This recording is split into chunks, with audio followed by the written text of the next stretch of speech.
السلام على الحسين. علی کے نام کی لاج اصل میں علی کی بہوؤں نے رکھی ہے. اس انداز سے ایسا کریکٹر پیش کیا علی کی بہوؤں نے، اور اس میں بھی خاص طور پر رباب، خاص طور پہ رباب. اس کے بعد میرے پاس موقع نہیں ہوگا تو ایک ذمہ داری بھی ادا کر دوں، اور ویسے بھی بہترین وقت. بعض صاحبان ایمان بے اولاد ہیں، انہوں نے اولاد کے لیے دعا کے لیے کہا. رباب کا نام آئے، اصغر کا نام آئے تو اس دعا کے لیے اس سے بہتر کوئی موقع نہیں ہوتا. پروردگارہ تجھے رباب کی اصغر کا واسطہ، جو بے اولاد مومنین نے خاص التماس کی ہے، ان کی یہ پریشانی دور فرما. اصغر کے وسیلے میں ان کو صاحب اولاد بنا، خاص طور پہ رباب. دیکھیں رباب وہ خاتون کہ آقا حسین نے رباب کے لیے کیسا جملہ کہا جو ایک عام مومن بھی کہتے ہوئے ذرا شرماتا. آقا حسین نے کہا جس گھر میں رباب یا سکینہ نہ ہو وہاں میرا دل نہیں لگتا. بیٹی کے لیے باپ کہے تو پھر بھی سمجھ میں آتا، لیکن پبلک کے اندر اپنی کسی بیوی کو اس طرح پریس کرنا. یا رسول اللہ کا طریقہ ملتا ہے خدیجہ طاہرہ کی تعریف ہوتی ہے، یا آقا حسین کا طریقہ ملتا ہے کہ رباب کی تعریف. اور میدان کربلا کی تمام بیویاں وتھ فل ریسپیکٹ قربانی کے منزل پہ رباب ہمیں سب سے الگ نظر آ رہی ہے، کیونکہ رباب وہ جنہوں نے کربلا کے میدان میں اپنا سہاگ یعنی اپنا شوہر بھی قربان کیا، جنہوں نے کربلا کے میدان میں اپنا بیٹا اصغر بھی قربان کیا، اور جنہوں نے کربلا کے جہاد میں شام میں اپنی سکینہ بھی قربان کی. شوہر، بیٹا، بیٹی، رباب نے سب راہ خدا میں قربان کیا. ایسی کون بھی آپ کو ملے گی؟ بلکہ بعض علماء تو یہاں تک کہتے ہیں کہ میدان کربلا کی سب سے پریشان بیوی بھی شروع میں رباب تھی، اور بعد میں اپنے آپ کو سب سے خوش قسمت بھی سمجھ رہی. ہاں، آقا حسین کے لاشے کو جب 11 محرم کو دیکھا تھا نا تو ایک وعدہ کیا تھا زندگی میں کبھی چھت کے نیچے نہیں بیٹھوں. یہ ہلکی ہلکی بارش ہوتی ہے، مدینے کی تیز بارش میں بھی رباب کبھی باہر صحن سے اوپن اسپیس سے اس کے کبھی چھت کے نیچے نہیں آئی. مگر یہ بات کی منزل ہے. اس سے پہلے بعض علماء پڑھتے کہ شب عاشور، آج کی رات شب عاشور ہے نا، کربلا میں آج کی رات اور 24 گھنٹے کے بعد کی رات کتنا بڑا چینج، کتنا بڑا انقلاب آ جائے گا. آج کی رات کربلا کے میدان میں جائیے 61 ہجری میں سارے خیمے لگے، کل یہ سارے خیمے جل چکے ہوں. آج ہر بیوی کے پاس اس کا وارث بیٹا بیٹھا، کل یہ سارے بیٹے مقتل کے اندر ان کے سر کٹے ہوں گے، ان کے بے سر کے لاشیں پڑے ہوں گے.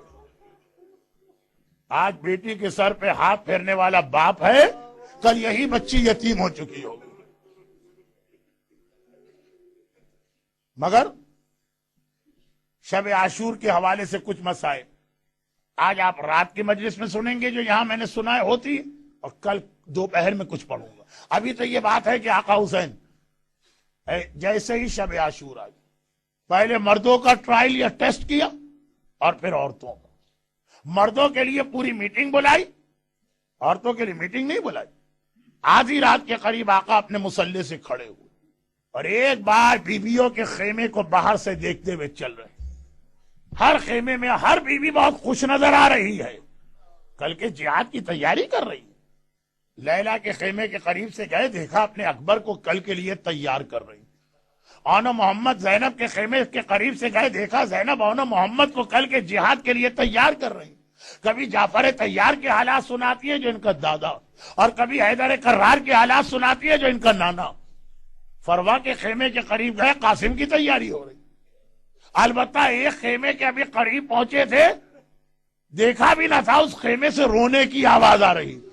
حسین تیزی سے آگے بڑھے، یہ خیمہ رباب کا خیمہ. دیکھا اصغر کے گہوارے پہ سر رکھے ہوئے رباب رو رہی. حسین نے پوچھا رباب کیوں رو رہی ہو؟ کیا اصغر مر گیا؟ 3 دن کا پیاسا ہے، یعنی 2 دن اور 2 راتیں 3 راتیں اصغر کو کوئی نقصان پہنچ گیا رو کیوں رہی؟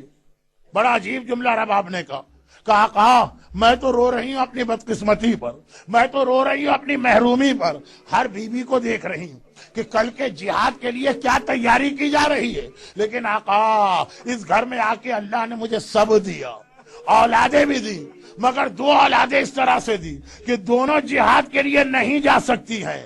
بڑی بیٹی دی ہے سکینہ، لڑکیاں میدان میں نہیں جاتی، اور جو میدان میں جا سکتا ہے لڑکا وہ اتنا چھوٹا ہے، اتنا چھوٹا ہے، اتنا چھوٹا ہے کہ گھٹنوں کے بل چلا کے بھی نہیں لے جا سکتے۔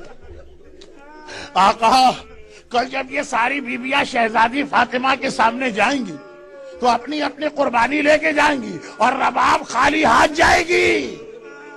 مجھے نہیں معلوم آقا نے رباب کو کیا جواب دیا۔ ہم اور آپ ہوتے تو ہاتھ جوڑ کے کہتے ارے شہزادی آپ کہہ رہی ہیں میری سکینہ جہاد نہیں کر سکتی، ارے سکینہ تو تماچے کھا کے ایسا جہاد کرے گی کہ نام یزید کو گالی بنا دے گی۔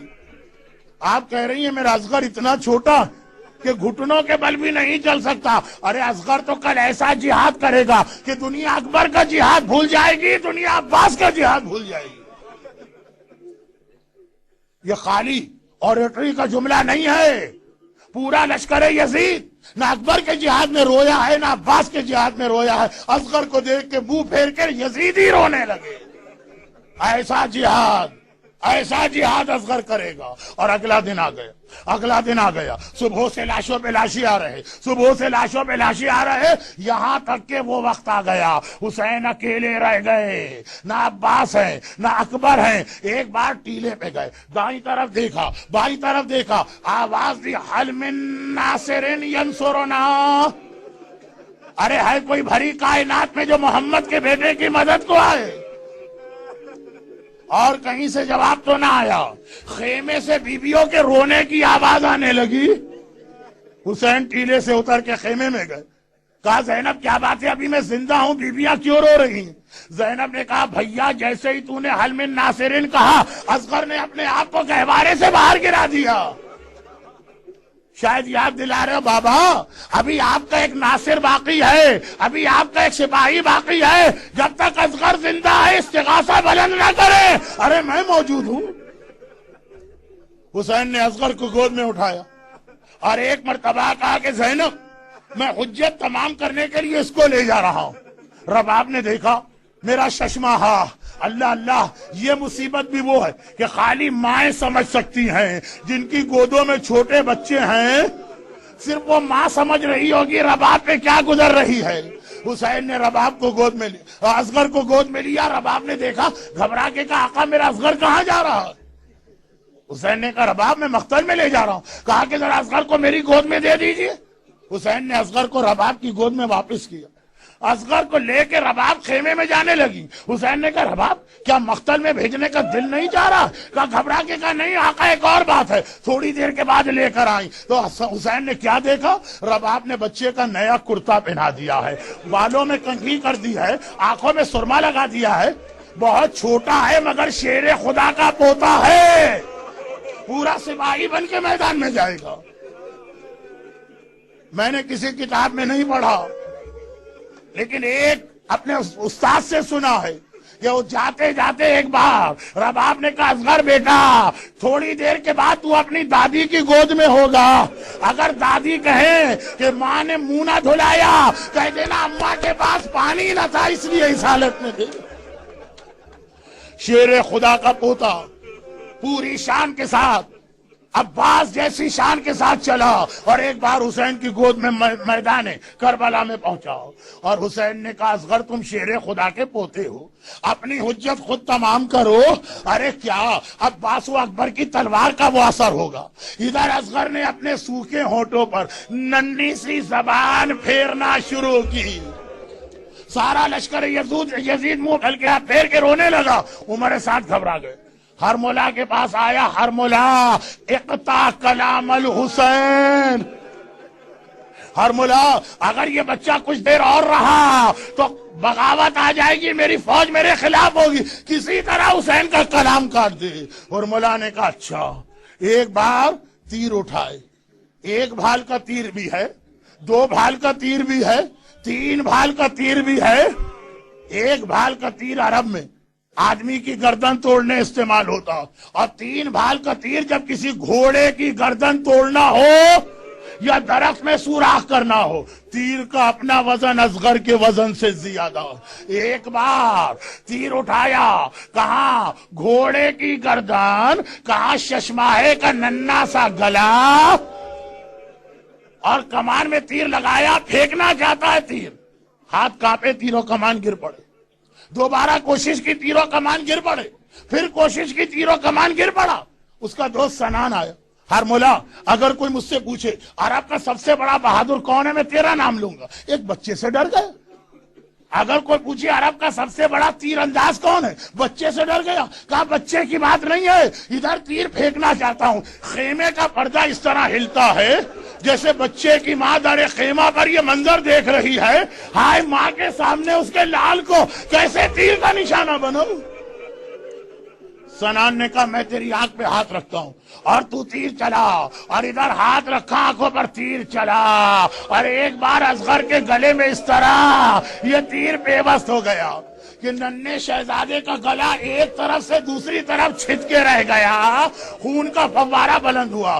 آقا نے چلو بڑھا کے خون لیا، آسمان کو پھینکنا چاہتے ہیں، آسمان گھبرا کے کہتا ہے آقا یہ بے گناہ خون نہ آنے پائے ورنہ کبھی بارش نہیں ہوگی۔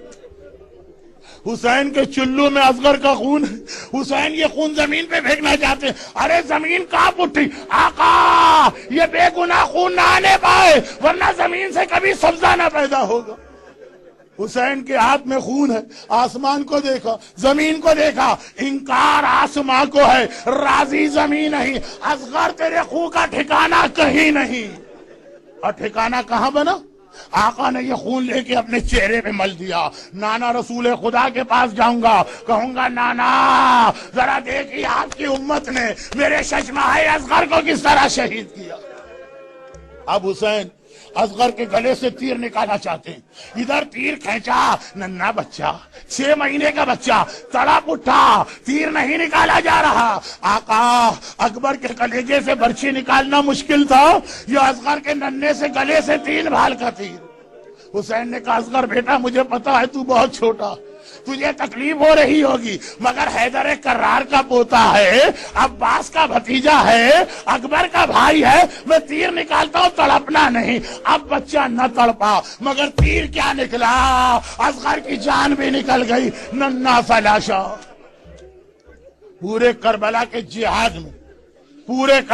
جہاد میں عمر سعد اتنا پریشان کبھی نہ ہوا تھا جتنا اصغر کے وقت ہوا، اور پورے جہاد میں حسین اتنے پریشان کبھی نہ ہوئے تھے جتنے اصغر کے وقت ہوئے ہیں۔ کبھی نظر آیا آپ کو کہ کوئی لاشا لے کے حسین فیصلہ نہ کر پا رہے ہوں یہ لاشے کا کیا کرنا ہے؟ اصغر کا لاشا ہاتھ میں ہے۔ کل اعمال عاشورہ میں آپ 7 مرتبہ آگے بڑھیں گے، 7 مرتبہ پیچھے ہٹیں گے، وہ جملہ کہیں گے جو حسین کہہ رہے تھے۔ ننھا سا لاشا ہاتھ میں ہے، کبھی سوچتے ہیں خیمے میں لے جاؤں تو ماں کیسے دیکھے گی، کبھی سوچتے ہیں یہیں دفن کر دوں۔ 7 مرتبہ آگے بڑھے، انا للہ و انا الیہ راجعون، رضا بقضائک و تسلیما لامر۔ 7 مرتبہ آگے بڑھے، 7 مرتبہ پیچھے ہٹے، آخر میں یہ لاشا خیمے میں لائے۔ رباب نے دیکھا، ایک ہی جملہ کہا، یا بنیا امثلو کا ینہار، ارے 6 مہینے کا جانور بھی ذبح نہیں ہوتا، ہائے میرا ششماہا، ہائے میرا اصغر۔ اور جب گہوارے کو دیکھتی ہوں گی فریاد کرتی ہوں گی۔ بس ایک آخری جملہ سن لیجیے۔ اگلا دن آیا، عمر سعد نے کہا اصغر نظر نہیں آ رہا، شمر نے کہا میں ڈھونڈتا ہوں، نیزہ ہاتھ میں لے کے چلا کربلا کی زمین پہ، کربلا کی زمین میں نیزہ گاڑتا چلا۔ ایک بار جو نیزہ نکلا، نوکے نیزے پہ ششماہے کا ننھا سا لاشا نظر آ رہا۔ شمر نے ایک ہاتھ سے لاشا تھاما، دوسرے ہاتھ سے خنجر نکالا، اصغر کا گلا کاٹا۔ رباب یہ منظر دیکھ رہی ہے، ننھی سکینہ یہ منظر دیکھ رہی، ہائے میرا اصغر، 2 مرتبہ ذبح کیا گیا، واہ اصغرا، واہ اصغرا۔ السلام على الحسين